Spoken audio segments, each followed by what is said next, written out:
Welcome back to Quest for Literature. Today we are going to see the poem If You Forget Me by Pablo Neruda. First, let us see the historical context, what made him to write this poem. Okay, he is a devoted communist and he was elected to serve as a senator in his native Chile in 1945. 1946, some problems start in Senate and it comes to its height in 1948. Thus, Neruda and his wife flew away from Chile. For more an year, both the couples hiding in their friends and in their relatives' home.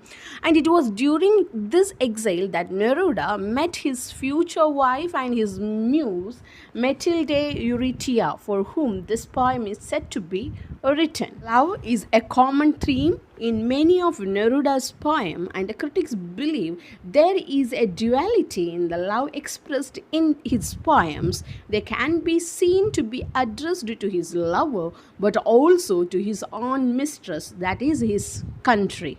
Let's get into the poem If You Forget Me. This poem comprises of 6 stanzas of varying length, and the poem is written in free verse as lines are unrhymed. The poem begins like this: I want you to know one thing.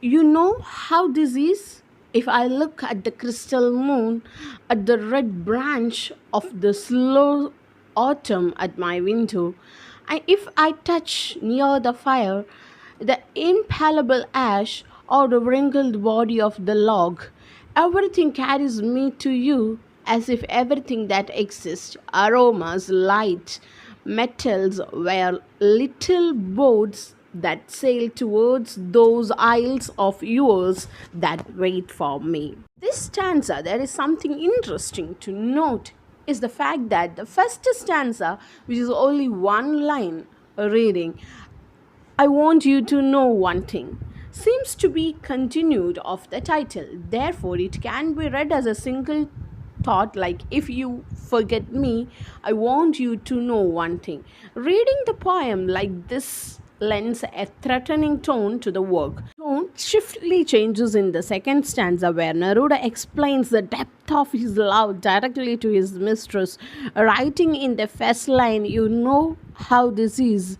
Neruda's diction is quite beautiful in this stanza, referring to crystal moon and red branches, and he conjures up his senses of sight, touch, and telling his lover that whatever he sees or touch with inevitable carries back to her. Stanza, you can see the images of crystal moon, red branches, then a fire, wrinkled bodies of the log, then aromas, light, metals, everything. Whatever he sees, he can feel the presence of his beloved.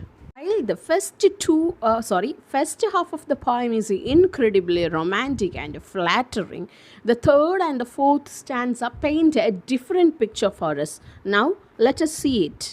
Well, now, if little by little you stop loving me, I shall stop loving you little by little. If suddenly you forget me, do not look for me, for I shall already have forgotten you. These 2 stanzas serve as warning to Neruda's mistress. The third stanza stands on its own, cautioning Neruda's lover that if she stops loving him, he do the same in return.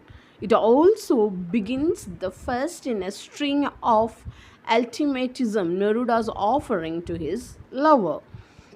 Then the fourth stanza continued that thought, as the speaker tells his lover that if he is forgotten, she will be forgotten too. In order to emphasize this even more, Neruda only includes that one thought into the sentence, and it is interesting to note that Neruda's diction in that last line, I shall already have forgotten you, tells his lover that if she suddenly forgets him, he wants her to know that he was the one who forgot first.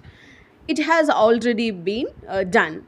It seems important to him that she knows it is she who has forgotten first. Warning continued in the fifth stanza also. Now let's see the fifth stanza. If you think it long and mad, the wind of banners that passes through my life, and you decide to leave me at the shore of the heart where I have roots, remember that on that day, at that hour, I shall lift my arms and my roots will set off to seek another land. Neruda tells again his lover that should she decided to leave me at the shore, he will on that day, at that hour, seek another land. In this stanza, Neruda uses an extended metaphor of a shore and its land to warn his wife to the consequences of her action. The speaker views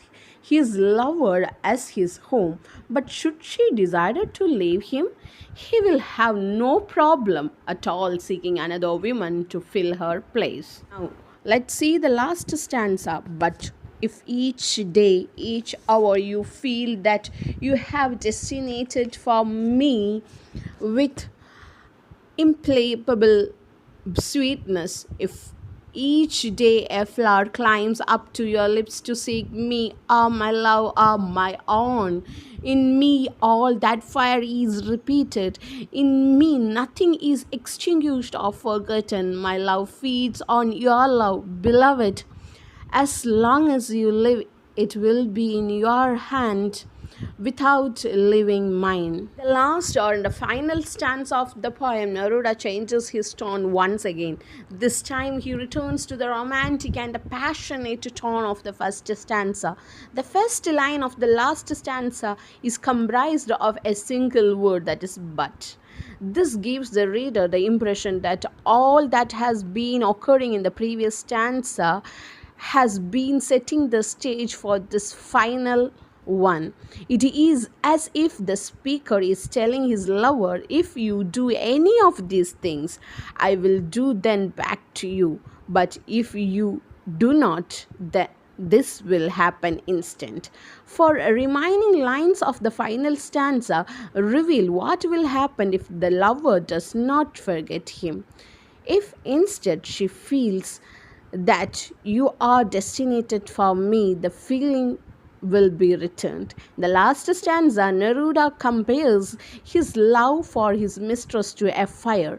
It feeds off of the love his mistress has for him, and therefore it can only be extinguished if her love dies.